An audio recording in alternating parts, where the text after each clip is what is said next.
നമ്മുടെ ക്ലിനിക്കിലൊക്കെ ഒരുപാട് സ്ത്രീകൾ പറയാറുള്ള ഒരു ബുദ്ധിമുട്ടാണ് ഇടയ്ക്കിടയ്ക്ക് മൂത്രക്കടച്ചിലിൻ്റെ പ്രശ്നം ഉണ്ടാവുന്നു, അല്ലെങ്കിൽ അതിങ്ങനെ വിട്ടുമാറാതെ ഇങ്ങനെ വന്നുകൊണ്ടിരിക്കുന്നു. പല രീതിയിലുള്ള മരുന്നുകൾ എടുത്തിട്ടും അത് കുറയുന്നില്ല. പല രീതിയിലുള്ള പ്രിക്കോഷൻസും മാനേജ്മെൻറ്റ്സും എല്ലാ സൈഡ്സും നോക്കിയിട്ട് അതൊന്നും കുറയുന്നില്ല എന്ന് പറയാറുണ്ട്. ചില ആളുകൾ ഭയങ്കരമായിട്ട് വെറീഡ് ആവും. അത് വന്നു കഴിഞ്ഞാൽ പല കോംപ്ലിക്കേഷൻസ് ഉണ്ടാവും, അല്ലെങ്കിൽ പല രീതിയിലുള്ള വലിയ ബുദ്ധിമുട്ടുകൾ അവരെ ബാധിക്കുമെന്ന് വരെ അവർ ചിന്തിച്ച് ഭയങ്കരമായിട്ട് ടെൻഷൻ അടിക്കുന്ന സ്ത്രീകളെ ഞാൻ കണ്ടിട്ടുണ്ട്. അപ്പം എന്തുകൊണ്ടാണ് ഈ ഒരു യൂറിനറി ട്രാക്ട് ഇൻഫെക്ഷൻസ് വരുന്നത്, അല്ലെ ഇടയ്ക്കിടയ്ക്ക് എന്തുകൊണ്ടാണ് ഈ മൂത്രക്കടച്ചിൽ ഉണ്ടാവുന്നത്? ഇതിൻ്റെ കാരണങ്ങൾ എന്തൊക്കെയാണ്, അല്ലെങ്കിൽ നമുക്ക് ഇതെങ്ങനെ പൂർണ്ണമായിട്ടും മാറ്റിയെടുക്കാം? ഹോമിയോപ്പതി ആസ്പെക്ട് നോക്കുകയാണെങ്കിൽ അത് എങ്ങനെയാണ് അതിൻ്റെ മാനേജ്മെൻറ്റ് സൈഡ്, എങ്ങനെ നമുക്കിത് പൂർണ്ണമായിട്ട് മാറ്റിയെടുക്കാമെന്ന് ഇന്നത്തെ വീഡിയോയിലൂടെ നമുക്കൊന്ന് ഡിസ്കസ് ചെയ്യാം. ഹായ്, ഞാൻ doctor Juhi Das, QNB health കെയറിലെ ഹോമിയോപ്പതിക് ഫിസിഷ്യനാണ്.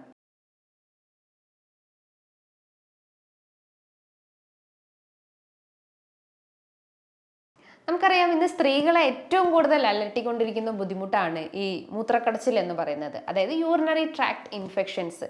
അതായത് ഒരു 40-45 വയസ്സ് കഴിഞ്ഞ സ്ത്രീകൾ, ഈവൺ അത് കുട്ടികളിൽ വരെ ഇന്ന് വളരെ സാധാരണയായിട്ട് കണ്ടുവന്നിട്ടുണ്ട്. അതിൻ്റെ ഒരു റീസൺ എന്ന് പറയുമ്പോൾ അവരുടെ ശരീരത്തിൽ കൃത്യമായിട്ടുള്ളൊരു ജലാംശമില്ലാത്തൊരവസ്ഥ, അല്ലെങ്കിൽ പ്രതിരോധശേഷി കുറവാണെങ്കിലും കുട്ടികളിൽ അത് എഫക്റ്റ് ചെയ്യും. പക്ഷേ എന്തുകൊണ്ട് ഇത് സ്ത്രീകളിൽ മാത്രം ഇത് വർദ്ധിച്ചു വരുന്നു, അല്ലെങ്കിൽ ഇത് 40 വയസ്സ് കഴിഞ്ഞ അല്ലെങ്കിൽ ഒരു 35 വയസ്സ് കഴിഞ്ഞ സ്ത്രീകളിലൊക്കെയാണ് ഇത് ഏറ്റവും കൂടുതൽ കണ്ടുവരുന്നത് ഞാൻ പറഞ്ഞു. ഇത് എന്തുകൊണ്ടാണ് സ്ത്രീകളിലെ മാത്രം ബാധിക്കുന്നത്, പുരുഷന്മാരെ ഇത് ബാധിക്കാറില്ലേ? ഈ ഡൗട്ട് എല്ലാവർക്കും തന്നെ ഉണ്ടാവാറില്ലേ? ഇപ്പോൾ യൂറിനറി ട്രാക്ട് ഇൻഫെക്ഷൻസ് എന്ന് പറയുമ്പം സ്ത്രീകളിലെ, അല്ലെങ്കിൽ നോർമലി നമ്മൾ ആ ഒരു യൂറിനറി ട്രാക്റ്റിൽ ഉണ്ടാകുന്ന ഒരു ബാക്ടീരിയൽ കോളനൈസേഷൻ, അല്ലെങ്കിൽ ആ ഒരു ബാക്ടീരിയൻ്റെ ഓവർ ഗ്രോത്ത് കാരണം വരുന്ന ഒരു ബുദ്ധിമുട്ടാണ്. എസ്പെഷ്യലി ക്ലബ്സിയല്ല, അതേപോലെ തന്നെ ഈക്കോളൈ പോലത്തെ ബാക്ടീരിയാസ് ആണ് ഇത്തരം ഇൻഫെക്ഷൻസ് ഇങ്ങനെ ഇടയ്ക്കിടയ്ക്ക് നമുക്ക് ക്രിയേറ്റ് ചെയ്തുകൊണ്ടിരിക്കുന്നത്. അപ്പോൾ ഇതിൻ്റെ ലക്ഷണങ്ങൾ എന്ന് പറയുമ്പം അതിശക്തമായിട്ടുള്ള വേദന അനുഭവപ്പെടാം. ചില സ്ത്രീകൾ പറയും മൂത്രം ഒഴിക്കുമ്പോൾ തന്നെ ഭയങ്കര ഒരു പുകച്ചിലാണ് ഫീൽ ചെയ്യുന്നത്, അല്ലെങ്കിൽ മൂത്രം പോകുമ്പോൾ ഭയങ്കര ഒരു വേദന അനുഭവപ്പെടാറുണ്ട്. അതേപോലെ തന്നെ ചില ആളുകൾ പറയും നടുവേദന അനുഭവപ്പെടും. അതായത് ഭയങ്കര ഒരു ഭാരം, നടുവിന് എന്തോ ഒരു വെയിറ്റ് എടുത്ത് വെച്ചൊരു ഫീലിംഗ് ഉണ്ടാവാറുണ്ട്. ചില ആളുകൾ പറയാറുണ്ട് നമ്മുടെ ഫ്രണ്ട് റീജിയണിൽ, അല്ലെങ്കിൽ വയറിൻ്റെ അടിഭാഗത്തായിട്ട് എന്തോ ഒരു വേദന ഫീൽ ചെയ്യാറുണ്ട്. വേദന എന്ന് വെച്ചാൽ ഒരു ഭാരം ഫീൽ ചെയ്യാറുണ്ട്. ചില ആളുകൾ വിചാരിക്കും എനിക്ക് ക്യാൻസർ ആണോ എന്ന് വരെ ചിന്തിക്കുന്ന രീതിയിലുള്ള വേദന അനുഭവപ്പെടാറുണ്ട്. ചില ആളുകൾക്ക് ഒരു പുകച്ചിൽ ഫീൽ ചെയ്യാറുണ്ട്. ഇതോടൊപ്പം തന്നെ ചില ആളുകൾ പറയും രാത്രി കാലങ്ങളിൽ ഇടയ്ക്കിടയ്ക്ക് ഇങ്ങനെ പനി വന്നുകൊണ്ടിരിക്കുന്നുണ്ട്. അത് ചില ഇങ്ങനെ വിറയലോട് കൂടിയിട്ടുള്ള ഒരു പനിയാണെന്ന് ചില ആളുകൾ പറയാറുണ്ട്. അപ്പോൾ ഇതിൻ്റെയൊക്കെ റീസൺസ് എന്ന് പറയുമ്പോൾ, അല്ലെങ്കിൽ എസ്പെഷ്യലി സ്ത്രീകളിൽ നോക്കുകയാണെങ്കിൽ ഇതിൻ്റെയൊക്കെ റീസൺസ് എന്ന് പറയുമ്പം നിങ്ങളുടെ ആ ഒരു യൂറിനറി ട്രാക്റ്റിൽ ഉണ്ടാകുന്ന ബാക്ടീരിയൽ കോളനൈസേഷൻ, അല്ലെങ്കിൽ ബാക്ടീരിയൻ്റെ അധികമായിട്ടുള്ള വളർച്ച കാരണമാണ് ഇത്തരം ഇൻഫെക്ഷൻസ് വന്നുകൊണ്ടിരിക്കുന്നത്. നോർമലി ആ ഒരു മൂത്രനാളിയിൽ ഒരു നോർമൽ ബാക്ടീരിയാസ് ഉണ്ട്, എന്നുവെച്ചാൽ അതിൻ്റെ ഒരു ഗുഡ് ഫങ്ഷൻ ആണത്.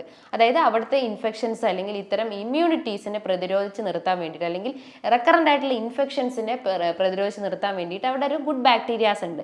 പക്ഷേ ആ ഒരു ബാക്ടീരിയാസ്, അല്ലെങ്കിൽ ആ ഒരു മൈക്രോ ഓർഗാനിസം അധികമായിട്ട് വളരുമ്പോഴാണ് ഇത്തരം ഇൻഫെക്ഷൻസ് ഇങ്ങനെ റെക്കറൻ്റ് ആയിട്ട് വന്നുകൊണ്ടിരിക്കുന്നത്. അപ്പം ഞാൻ പറഞ്ഞു യൂറിനറി ട്രാക്ട് ഇൻഫെക്ഷൻസ് രണ്ട് രീതിയിലായിട്ട് കാണപ്പെടാം. അതായത് അപ്പർ യൂറിനറി ട്രാക്ട് ഇൻഫെക്ഷൻസും ഉണ്ട്, അതേപോലെ തന്നെ ലോവർ യൂറിനറി ട്രാക്ട് ഇൻഫെക്ഷൻസും ഉണ്ട്. അപ്പർ യൂറിനറി ട്രാക്ട് ഇൻഫെക്ഷൻസ് എന്ന് പറയുമ്പം അത് കിഡ്നീനെ എഫക്ട് ചെയ്യുന്നു, അതേപോലെ തന്നെ യുറേറ്റർ എന്ന് പറഞ്ഞിട്ടുള്ള സ്ട്രക്ചറിനെ എഫക്ട് ചെയ്തിട്ടുണ്ട്. അത് കുറച്ചുകൂടി കോംപ്ലിക്കേറ്റഡ് ആണ്. നമുക്കറിയാം നമ്മുടെ ആ ഒരു റീനൽ സിസ്റ്റം, അല്ലെങ്കിൽ കിഡ്നീൻ്റെ ആ ഒരു സിസ്റ്റം എന്ന് പറയുന്നത് കിഡ്നി വരും, അതേപോലെ തന്നെ യുറേറ്റർ വരും, യുറേത്ര, യൂറിനറി ബ്ലാഡർ, ഇത്രയും അവയവങ്ങൾ ചേർന്നിട്ടുള്ളതാണ് ഒരു റീനൽ സിസ്റ്റം എന്ന് പറയുന്നത്. അപ്പോൾ അതിൻ്റെ അകത്ത് കിഡ്നീനെയും അതേപോലെ തന്നെ യുറേറ്ററിനെയും ഈ ഒരു ഇൻഫെക്ഷൻസ് എഫക്ട് ചെയ്തിട്ടുണ്ടെങ്കിൽ, അത്തരം ബാക്ടീരിയാസ് അവിടെ കോളനൈസേഷൻ സംഭവിച്ചിട്ടുണ്ടെങ്കിൽ അതൊരു അപ്പർ യൂറിനറി ട്രാക്ട് ഇൻഫെക്ഷൻസ് ആണ്. അത് കുറച്ചുകൂടി കോംപ്ലിക്കേഷൻസ് ക്രിയേറ്റ് ചെയ്യും ബോഡിയിൽ. അതായത് ഇൻഫെക്ഷൻസ് തൊട്ട് മേലോട്ടേക്കായിരിക്കും അതിൻ്റെ ഇൻഫെക്ഷൻസ് സ്പ്രെഡ് ആവുക. പക്ഷെ നേരെ ഓപ്പോസിറ്റ് ആണ് ലോവർ യൂറിനറി ട്രാക്ട് ഇൻഫെക്ഷൻ. അതായത് കിഡ്നി, അതേപോലെ തന്നെ യുറേറ്റർ, യൂറിനറി ബ്ലാഡർ, യുറേറ്റർ, ഇത്രയും റീജിയൻസിനെ എഫക്ട് ചെയ്തിട്ടുണ്ടെങ്കിൽ അത് ലോവർ യൂറിനറി ട്രാക്ട് ഇൻഫെക്ഷൻസ് ആണ്. അത് കൂടുതൽ കോംപ്ലിക്കേഷൻസ് ഒന്നും നമ്മളെ ബോഡിയിൽ ക്രിയേറ്റ് ചെയ്യില്ല.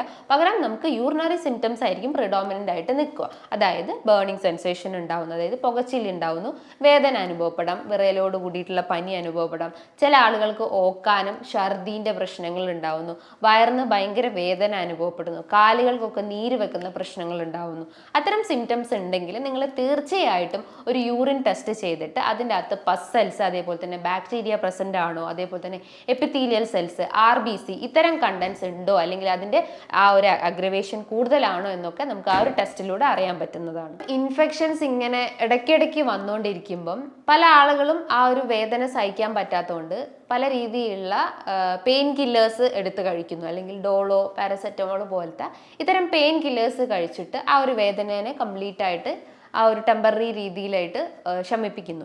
ഇങ്ങനെ ചെയ്യുമ്പം നമ്മുടെ കിഡ്നി ഡാമേജ് ആവുന്നു, അതേപോലെ തന്നെ ലിവർ ഡാമേജ് ആവുമെന്ന് നമ്മൾ ചിന്തിക്കാറില്ല. അപ്പം നമ്മൾ ഇത്തരം ഇൻഫെക്ഷൻസ് ഇങ്ങനെ ഇടയ്ക്കിടയ്ക്ക് വന്നുകൊണ്ടിരിക്കുകയാണെങ്കിൽ നിങ്ങൾ തീർച്ചയായിട്ടും ഒരു ഡോക്ടറെ കൺസൾട്ട് ചെയ്തിട്ട് അതിന് കൃത്യമായിട്ടുള്ള മരുന്നുകൾ തുടങ്ങേണ്ടതാണ്. കാരണം പല രീതിയിലുള്ള പ്രശ്നങ്ങളാണ് നമുക്ക് ഇത്തരം ഇൻഫെക്ഷൻസ് നമ്മളായിട്ട് തന്നെ കൺട്രോൾ ചെയ്ത് നിർത്തിക്കഴിഞ്ഞാൽ പ്രശ്നങ്ങൾ ഉണ്ടാവുന്നത്. അപ്പോൾ എന്തൊക്കെ കാരണങ്ങൾ കൊണ്ടാണ് ഇത്തരം ഇൻഫെക്ഷൻസ് അല്ലെങ്കിൽ ഇത്തരം ബാക്ടീരിയൽ ഗ്രോത്ത് നമ്മുടെ ബോഡിയിൽ ഇങ്ങനെ റെക്കറൻ്റ് ആയിട്ട് അല്ലെങ്കിൽ ഇടയ്ക്കിടയ്ക്ക് വന്നുകൊണ്ടിരിക്കുന്നത് നമുക്ക് ഇവിടെ ഒന്ന് ഡിസ്കസ് ചെയ്യാം. ആദ്യത്തെ തന്നെ സ്ത്രീകളിലാണ് ഇത് ഏറ്റവും കൂടുതൽ അഫക്റ്റ് ചെയ്യുന്നതെന്ന് പറഞ്ഞു. അതിൻ്റെ ഒരു റീസൺ എന്ന് പറയുമ്പം ഷോർട്ട് യുറേത്ര എന്ന് പറയുമ്പോൾ അതൊരു ട്യൂബുലാർ സ്ട്രക്ചറാണ്. അതായത് ഫീമെയിലിൻ്റെ അകത്ത് അല്ലെങ്കിൽ നമ്മുടെ ബോഡീൻ്റെ അകത്ത് കാണപ്പെടുന്ന ഒരു ട്യൂബുലാർ സ്ട്രക്ചറാണ് യുറേത്ര എന്ന് പറയുന്നത്. പുരുഷന്മാരെ അപേക്ഷിച്ച് നോക്കുമ്പോൾ സ്ത്രീകൾക്ക് ആ ഒരു യുറേത്രൻ്റെ സ്ട്രക്ചർ വളരെ നേർത്തതാണ് അല്ലെങ്കിൽ വളരെ ഷോർട്ടാണ്. ആ കാരണം കൊണ്ടാണ് നമുക്ക് സ്ത്രീകൾക്ക് ഏറ്റവും കൂടുതൽ ഇത്തരം ഇൻഫെക്ഷൻസ് ഇടയ്ക്കിടയ്ക്ക് വന്നുകൊണ്ടിരിക്കുന്നത്. മറ്റൊരു പ്രധാനപ്പെട്ട ഒരു കാരണം എന്ന് പറഞ്ഞു കഴിഞ്ഞാൽ നിങ്ങളെ വാഷിംഗ് പ്രൊസീജിയർ, അതായത് നിങ്ങൾ യൂറിനേറ്റ് ചെയ്ത് കഴിഞ്ഞാൽ അല്ലെങ്കിൽ മൂത്രം ഒഴിച്ചു കഴിഞ്ഞാൽ നിങ്ങൾ വാഷ് ചെയ്യുന്ന ആ ഒരു പ്രൊസീജിയർ ഇംപ്രോപ്പറായി കഴിഞ്ഞാലും ഇത്തരം ഇൻഫെക്ഷൻസ് വരാം. അതായത് നമ്മൾ വാഷ് ചെയ്യുമ്പോൾ എപ്പോഴും ഒരു ഫ്രണ്ട് ടു ബാക്ക് ആയിട്ട് വാഷ് ചെയ്യാൻ ശ്രമിക്കുക. അതായത് ആ ഒരു യുറേത്രയിൽ നിന്ന് ആനസ് റീജിയൻ അല്ലെങ്കിൽ മലദ്വാരത്തിൻ്റെ റീജിയനിലേക്ക് വാഷ് ചെയ്യാൻ ശ്രമിക്കുക. നേരെ തിരിച്ച് നമ്മൾ വാഷ് ചെയ്യുകയാണെങ്കിൽ അത്തരം ഇൻഫെക്ഷൻസ് വരും. കാരണം നമുക്ക് എന്തെങ്കിലും വേം ഇൻഫെക്ഷൻസോ അല്ലെങ്കിൽ വിരശല്യയുടെ പ്രശ്നങ്ങളോ അല്ലെങ്കിൽ ഹെമറോയിഡ്സ്, പൈൽസിൻ്റെ എന്തെങ്കിലും ഇൻഫെക്ഷൻസ് നമുക്ക് ആനസിനെ അഫക്റ്റ് ചെയ്തിട്ടുണ്ടെങ്കിൽ അത്തരം ഗ്രോത്ത് അല്ലെങ്കിൽ അത്തരം ബാക്ടീരിയാസ് നമ്മൾ വാഷ് ഔട്ട് ചെയ്യുമ്പോൾ അല്ലെങ്കിൽ നമ്മൾ വാഷ് ചെയ്യുന്ന സമയത്ത് മലദ്വാരത്തിൽ നിന്നും നമ്മുടെ യുറേത്രയിലേക്ക് സ്പ്രെഡ് ആവാനുള്ള ഒരു ചാൻസസ് ഉണ്ട്. അപ്പോൾ അത്തരം കാരണം കൊണ്ടാണ് അത് സ്ത്രീകളിൽ ഏറ്റവും കൂടുതൽ വർദ്ധിച്ചു വരുന്നത്. ഇനി ഇതേപോലെ തന്നെ മറ്റൊരു പ്രധാനപ്പെട്ട ഒരു കാരണം എന്ന് പറഞ്ഞു കഴിഞ്ഞാൽ നിങ്ങളുടെ ഇമ്മ്യൂണിറ്റി അല്ലെങ്കിൽ പ്രതിരോധ ശേഷി വളരെ കുറവാണെങ്കിലും ഇത്തരം ഇൻഫെക്ഷൻസ് വന്നുകൊണ്ടിരിക്കും. അപ്പം നമ്മുടെ ശരീരത്തിൽ എന്തെങ്കിലും പോഷകാഹാര കുറവുകളോ കാൽഷ്യം, മെഗ്നീഷ്യം, അതേപോലെ തന്നെ vitamin B12, vitamin C, vitamin D അടങ്ങിയിട്ടുള്ള ഭക്ഷണങ്ങളൊന്നും നമ്മൾ ഡയറ്റിൽ ഉൾപ്പെടുത്തിയിട്ടില്ലെങ്കിൽ ഈ ഒരു ഇൻഫെക്ഷൻസ് ഇങ്ങനെ ഇടയ്ക്കിടയ്ക്ക് വന്നുകൊണ്ടേയിരിക്കും. അപ്പോൾ നമ്മൾ ഇമ്മ്യൂണിറ്റി ബൂസ്റ്റപ്പ് ചെയ്യുന്ന ഭക്ഷണങ്ങൾ കഴിവതും എടുക്കാൻ ശ്രമിക്കുക. അതേപോലെ തന്നെ നിങ്ങൾക്ക് ദഹന സംബന്ധമായിട്ട് എന്തെങ്കിലും ബുദ്ധിമുട്ടുകൾ ഉണ്ടെങ്കിൽ, അതായത് മലബന്ധം പ്രശ്നങ്ങൾ, ഇടയ്ക്കിടയ്ക്ക് ടോയ്ലറ്റിൽ പോകുന്ന പ്രശ്നങ്ങൾ ഉണ്ടാവുക, IBS, അതേപോലെ തന്നെ ക്രോൺസ് ഡിസീസ്, അൾസറേറ്റീവ് കോളൈറ്റിസ് പോലത്തെ എന്തെങ്കിലും ഇൻഫ്ലമേറ്ററി അല്ലെങ്കിൽ നീർക്കെട്ടിൻ്റെ പ്രശ്നങ്ങൾ ഉണ്ടെങ്കിലും ഇത്തരം ഇൻഫെക്ഷൻസ് വന്നുകൊണ്ടിരിക്കും. കാരണം അതും ഒരു ബാക്ടീരിയൽ ഇൻഫെക്ഷൻസ് ആണ്. അല്ലെങ്കിൽ ഗ്യാസ്ട്രൈറ്റിസ് പോലത്തെ ഇൻഫെക്ഷൻസ് ഒക്കെ ഉണ്ടെങ്കിൽ, അല്ലെങ്കിൽ ഹെലിക്കോബാക്ടർ പൈലോറി പോലത്തെ ഇൻഫെക്ഷൻസ് അല്ലെങ്കിൽ ആ ഒരു ബാക്ടീരിയൽ ഇൻഫെക്ഷൻസ് ഒക്കെ നമ്മളെ ആ ഒരു കുടലിനെ എഫക്റ്റ് ചെയ്തിട്ടുണ്ടെങ്കിലും അതുമൂലവും നമുക്ക് ഇത്തരം യൂറിനറി പ്രശ്നങ്ങൾ ഇങ്ങനെ ഇടയ്ക്കിടയ്ക്ക് വന്നുകൊണ്ടിരിക്കും. അപ്പം നമ്മൾ എപ്പോഴും നമ്മളെ ആ ഒരു ദഹന വ്യവസ്ഥ ഇമ്പ്രൂവ് ചെയ്യാൻ ശ്രമിക്കുക. നല്ല പ്രോബയോട്ടിക്സ് നമ്മളെ ഗട്ടിലേക്ക് സപ്ലൈ ചെയ്യാൻ കൊടുക്കുക. അതായത് തൈര്, മോര്, പഴങ്കഞ്ഞി പോലത്തെ ഇത്തരം പ്രോബയോട്ടിക്സ് നമ്മൾ ഡെയിലി നമ്മളെ ഭക്ഷണത്തിൽ ഉൾപ്പെടുത്താൻ ശ്രമിക്കുക. അതേപോലെ തന്നെ ഇത് ഏറ്റവും കൂടുതൽ സ്ത്രീകളെയാണ് ബാധിക്കുന്നതെന്ന് പറഞ്ഞു. അതായത് ഒരു മെനോപോസ് അല്ലെങ്കിൽ ആർത്തവ വിരാമത്തിന് ശേഷം സ്ത്രീകളെ ഇത് ഏറ്റവും കൂടുതൽ ബാധിക്കുന്നുണ്ട്. അതിൻ്റെ ഒരു കാരണം എന്ന് പറഞ്ഞു കഴിഞ്ഞാൽ അവരെ വെജൈനൽ ഡ്രൈനസ് ഉണ്ടാവുന്നു. അതേപോലെ തന്നെ അവരുടെ ശരീരത്തിൽ ഈസ്ട്രജൻ എന്ന് പറഞ്ഞിട്ടുള്ള ഹോർമോണിൻ്റെ ഇംബാലൻസ് അല്ലെങ്കിൽ ഈസ്ട്രജൻ ഹോർമോൺസ് അവിടെ കുറഞ്ഞു പോയിട്ടുണ്ടെങ്കിലും ഈ മെനോപോസ് സ്റ്റേജിൽ അല്ലെങ്കിൽ ആർത്തവ വിരാമത്തിന് ശേഷവും ഇത്തരം ഇൻഫെക്ഷൻസ് ഇങ്ങനെ റെക്കറൻ്റ് ആയിട്ട് വന്നുകൊണ്ടിരിക്കുന്നു. അതേപോലെ തന്നെ സ്ത്രീകളിലാവട്ടെ പുരുഷന്മാരിലാവട്ടെ പ്രമേഹം നിങ്ങളെ ബാധിച്ചിട്ടുണ്ടെങ്കിലും ഇത്തരം ഇൻഫെക്ഷൻസ് വരും. കാരണം യൂറിനറി ഇൻകോണ്ടിനൻസ് അല്ലെങ്കിൽ മൂത്രം നമുക്ക് കൃത്യമായിട്ട് പിടിച്ചു നിർത്താൻ പറ്റാത്ത ഒരു അവസ്ഥ വരുന്നെന്ന് പറഞ്ഞു കഴിഞ്ഞാൽ അവരെ രക്തത്തിൽ പഞ്ചസാരേൻ്റെ അളവ് കൂടിയിട്ടുണ്ടാവും. അതായത് നിങ്ങളൊരു പ്രമേഹ രോഗിയാണെന്ന് നിങ്ങൾക്ക് മനസ്സിലാക്കണം.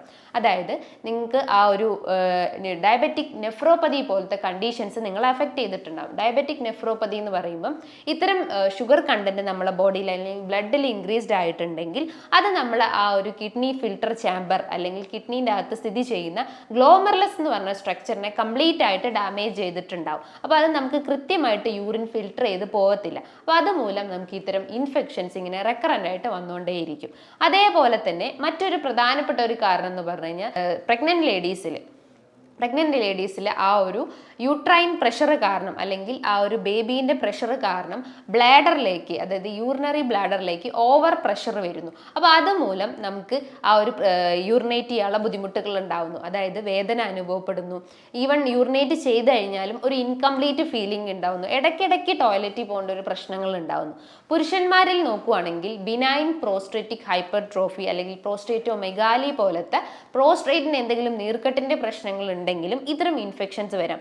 പല പുരുഷന്മാരും പറയാറുണ്ട് യൂറിനേറ്റ് ചെയ്ത് കഴിഞ്ഞാലും ഒരു ഇൻകംപ്ലീറ്റ് ഫീലിംഗ് ഉണ്ടാവുന്നു, ഇനിയും പോകാനുള്ള ഒരു ടെൻഡൻസി ഉണ്ടാവുന്നു, ഒരു വേദന അനുഭവപ്പെടുന്നു, യൂറിൻ പോവുകയാണെങ്കിൽ തന്നെ ഒരു വീക്കായിട്ട് പോകുന്നു, ഒരു നൂല് പോലെയൊക്കെ ആയിരിക്കും ചില ആളുകൾക്ക് യൂറിൻ പോകുന്നതെന്ന് പറയുന്നത് കേട്ടിട്ടുണ്ട്. അപ്പോൾ അതിൻ്റെയൊക്കെ ഒരു റീസൺസ് എന്ന് പറയുമ്പം നിങ്ങളുടെ ആ ഒരു പുരുഷന്മാരുടെ ശരീരത്തിൽ പ്രോസ്ട്രേറ്റ് ഗ്രന്ഥിയിൽ ഉണ്ടാവുന്ന നീർക്കെട്ട് കൊണ്ടാണ്. അതേപോലെ തന്നെ മറ്റൊരു പ്രധാനപ്പെട്ട ഒരു കാരണം എന്ന് പറഞ്ഞു കഴിഞ്ഞാൽ നിങ്ങളൊരു അൺപ്രൊട്ടക്റ്റഡ് സെക്ഷൽ കോണ്ടാക്ട് ചെയ്ത് കഴിഞ്ഞാലും ഇത്തരം ഇൻഫെക്ഷൻസ് വരും. ഇവിടെ ഒരു സെക്ഷൽ കോണ്ടാക്റ്റിന് ശേഷം നമ്മൾ വജൈന അതേപോലെ തന്നെ ആ ഒരു ജെനൈറ്റൽ ഏരിയ നന്നായിട്ട് വാഷ് ഔട്ട് ചെയ്തിട്ടില്ലെങ്കിലും ഇത്തരം ഇൻഫെക്ഷൻസ് റിപ്പീറ്റഡ് ആയിട്ട് വന്നുകൊണ്ടേയിരിക്കും. അതേപോലെ തന്നെ നിങ്ങളുടെ ശരീരത്തിൽ കൃത്യമായിട്ട് ജലാംശം മെയിൻറ്റെയിൻ ചെയ്തിട്ടില്ലെങ്കിൽ അല്ലെങ്കിൽ ബോഡി ഒരു ഡീഹൈഡ്രേഷൻ സ്റ്റേജിലോട്ട് പോയിട്ടുണ്ടെങ്കിലും ഇങ്ങനെ ഇൻഫെക്ഷൻസ് ഇങ്ങനെ നിങ്ങൾക്ക് അലട്ടിക്കൊണ്ടേയിരിക്കും. അതേപോലെ തന്നെ മറ്റൊരു പ്രധാനപ്പെട്ട ഒരു കാരണം, അതായത് സ്ത്രീകളിലെ നോക്കുകയാണെങ്കിൽ ഫൈബ്രോയിഡിന്റെ പ്രശ്നങ്ങളൊക്കെ ഉള്ള ആളുകളാണെങ്കിൽ ആ ഒരു പ്രഷർ കാരണം ബ്ലാഡറിലേക്ക്, യൂറിനറി ബ്ലാഡറിലേക്ക് കൂടുതലായിട്ടും സമ്മർദ്ദം ചെലുത്തുന്നു. അപ്പോൾ അതുമൂലം ആ ഒരു യൂറിൻ്റെ ഔട്ട്പുട്ട് അവിടെ റെഡ്യൂസ്ഡ് ആവുന്നു. നോർമൽ യൂറിനറി ഔട്ട്പുട്ട് എന്ന് പറയുമ്പോൾ ഒരു 1.5 ലിറ്റർ ആണ്. അതായത് നമ്മൾ ആ ഒരു തേഴ്സ്റ്റ് അല്ലെങ്കിൽ യൂറിനറി ഔട്ട്പുട്ടിനെ ബേസ് ചെയ്തിട്ടാണ് നമ്മളെ വാട്ടർ ഇൻടേക്ക്, അല്ലെങ്കിൽ നമ്മളെ വാട്ടർ ഇൻടേക്കിനെ ബേസ് ചെയ്തിട്ടാണ് നമ്മൾ യൂറിനറി ഔട്ട്പുട്ട്, അതായത് ഡയറക്റ്റ്ലി അത് പ്രൊപ്പോർഷണൽ ആണ്. അപ്പോൾ നമ്മൾ എപ്പോഴും നമ്മുടെ ബോഡിയിൽ ജലാംശം മെയിൻറ്റെയിൻ ചെയ്യാൻ ശ്രമിക്കുക. ഇത്തരം ഇൻഫെക്ഷൻസ് റെക്കറൻ്റ് ആയിട്ട് വന്നുകൊണ്ടിരിക്കുന്നുണ്ടെങ്കിൽ നിങ്ങൾ എപ്പോഴും ഒരു യൂറിൻ്റെ ടെസ്റ്റ് ചെയ്യേണ്ടതാണ്, അതായത് യൂറിൻ അനാലിസിസ് ചെയ്യേണ്ടതാണ്. അതോടൊപ്പം തന്നെ വയറിൻ്റെ ഒരു സ്കാനിങ് എടുത്തു കഴിഞ്ഞാൽ നിങ്ങൾക്ക് കിഡ്നി സ്റ്റോണിൻ്റെ ഇഷ്യൂസ് ആണോ അല്ലെങ്കിൽ പ്രോസ്ട്രേറ്റിൻ്റെ ഇഷ്യൂസ് ആണോ അല്ലെങ്കിൽ ഇത്തരം ഫൈബ്രോയിഡ് അല്ലെങ്കിൽ യൂട്രൈൻ ഫൈബ്രോയിഡിൻ്റെ പ്രശ്നങ്ങളാണോ എന്ന് അറിയാൻ പറ്റുന്നതാണ്. അപ്പോൾ ഈ പറഞ്ഞിട്ടുള്ള കാര്യങ്ങൾ നിങ്ങൾ കൃത്യമായിട്ട് മനസ്സിലാക്കിയെന്നും എനിക്ക് തോന്നുന്നു. അതേപോലെ തന്നെ നിങ്ങളൊരു മാനേജ്മെൻറ്റ് സൈഡ് എന്ന് പറയുമ്പം നല്ല രീതിയിൽ പ്രോബയോട്ടിക് ഭക്ഷണങ്ങൾ എടുക്കാൻ ശ്രമിക്കുക. പ്രോബയോട്ടിക്സ് എന്ന് പറയുമ്പോൾ എന്താ, നമ്മളെ ഗട്ട് ഫ്ലോറ മെയിൻറ്റെയിൻ ചെയ്യുന്ന ഭക്ഷണങ്ങൾ എടുക്കാൻ ശ്രമിക്കുക. അതായത് തൈരാവട്ടെ, മോര്, പഴങ്കഞ്ഞി, അതേപോലെ തന്നെ എള്ളിട്ടിട്ടുള്ള അച്ചാറ്, ഇതിനകത്തൊക്കെ ഒരുപാട് നല്ല ബാക്ടീരിയാസ് ആണ്. അപ്പം നല്ല ബാക്ടീരിയാസ് നമ്മളെ കുടലിൽ എത്തിക്കഴിഞ്ഞാൽ നല്ല രീതിയിലുള്ള ബാക്ടീരിയൽ ഗ്രോത്ത് ഉണ്ടാവും. അപ്പോൾ ആ ഒരു അൺനെസസറി ആയിട്ടുള്ള ആ ബാക്ടീരിയ നമുക്ക് കംപ്ലീറ്റ് ആയിട്ട് വാഷ് ഔട്ട് ചെയ്യാൻ പറ്റുന്നതാണ്. അതേപോലെ തന്നെ നിങ്ങളുടെ ഭക്ഷണത്തിൽ വൈറ്റമിൻ സി അടങ്ങിയിട്ടുള്ള കണ്ടൻസ് നല്ല രീതിയിൽ എടുക്കാൻ ശ്രമിക്കുക. ഓറഞ്ച് ആവട്ടെ, മൊസംബി, അതേപോലെ തന്നെ ബെറീസ്, സ്ട്രോബെറി, മൾബെറീസ് പോലത്തെ അത്തരം സിട്രസ് ഫ്രൂട്ട്സ് നല്ല രീതിയിൽ എടുക്കാൻ ശ്രമിക്കുക. അതേപോലെ തന്നെ കൃത്യമായ അളവിൽ വെള്ളത്തിൻ്റെ അളവ് മെയിൻറ്റെയിൻ ചെയ്യാൻ ശ്രമിക്കുക. ഒരു 3 ലിറ്റർ വെള്ളം നമ്മൾ ഡെയിലി കുടിക്കാൻ ശ്രമിക്കുക. തിളപ്പിച്ചാറിയ വെള്ളം മാത്രം കുടിക്കാൻ ശ്രമിക്കുക. അതേപോലെ ഇടയ്ക്കിടയ്ക്ക് ഇങ്ങനെ ബ്ലോട്ടിങ് അല്ലെങ്കിൽ വയറ് വീർക്കുന്ന അല്ലെങ്കിൽ ഗ്യാസ്ട്രൈറ്റിൻ്റെ പ്രശ്നം ഇതിനോടൊപ്പം വരികയാണെങ്കിൽ നിങ്ങൾക്ക് ഒരു ഇന്റർമീഡിയറ്റ് ഫാസ്റ്റിംഗ് ചെയ്യുന്നതാണ്. ഈ ഫാസ്റ്റിംഗ് ചെയ്യും നമ്മളെ ബോഡിയിൽ എക്സസ് ആയിട്ടുള്ള ഫാറ്റിനെ നമുക്ക് കംപ്ലീറ്റ് ആയിട്ട് ബേൺ ഔട്ട് ചെയ്യാൻ പറ്റുന്നതാണ്. അതേപോലെ തന്നെ നിങ്ങൾ കട്ട് ചെയ്യേണ്ട ഭക്ഷണങ്ങൾ എന്ന് പറയുമ്പം അന്നജത്തിൻ്റെ അളവ് കുറയ്ക്കാൻ ശ്രമിക്കുക, അല്ലെങ്കിൽ ഒരു ഷുഗർ ഫ്രീ ഡയറ്റ് ഫോളോ ചെയ്യാൻ ശ്രമിക്കുക. നല്ല രീതിയിൽ പ്രോട്ടീൻ്റെ അളവ് വർദ്ധിക്കാൻ ശ്രമിക്കുക. അതേപോലെ തന്നെ ഫൈബർ ഇൻടേക്കും നമ്മളെ ഭക്ഷണത്തിൽ ഉൾപ്പെടുത്താൻ ശ്രമിക്കുക. ഈ പറഞ്ഞിട്ടുള്ള കാര്യങ്ങൾ നിങ്ങൾ കൃത്യമായിട്ട് ഫോളോ ചെയ്ത് കഴിഞ്ഞാൽ നിങ്ങൾക്ക് പൂർണ്ണമായിട്ടും ഇത്തരം ഇൻഫെക്ഷൻസ് വരുന്നത് കംപ്ലീറ്റ് ആയിട്ട് നമുക്ക് ക്യൂർ ചെയ്യാൻ പറ്റുന്നതാണ്. ഹോമിയോപ്പതി ആസ്പെക്ട്സ് നോക്കുകയാണെങ്കിൽ ഒരുപാട് മെഡിസിൻസ് ഇത്തരം കേസസിന് നമ്മൾ പ്രിസ്ക്രൈബ് ചെയ്യാറുണ്ട്. വൗർസി, എപ്പസ്, കാൻഡാരിസ് പോലത്തെ അല്ലെങ്കിൽ ലൈക്കോപോഡിയം, സരിസപരില പോലത്തെ ഒരുപാട് മെഡിസിൻസ് ഇത്തരം കേസസിന് നമ്മൾ പ്രിസ്ക്രൈബ് ചെയ്യാറുണ്ട്. അത് കംപ്ലീറ്റ് ആയിട്ടുള്ള ക്യൂറും അതിന് കിട്ടിയിട്ടുണ്ട്. ഇനി ഇതുമായി ബന്ധപ്പെട്ട് നിങ്ങൾക്ക് എന്തെങ്കിലും ഡൗട്ടുകൾ ഉണ്ടെങ്കിൽ താഴെ കാണുന്ന നമ്പറിൽ കോൺടാക്ട് ചെയ്യാവുന്നതാണ്. നല്ലൊരു ഹെൽത്ത് ടോപ്പിക്കുമായി വീണ്ടും കാണാം. താങ്ക്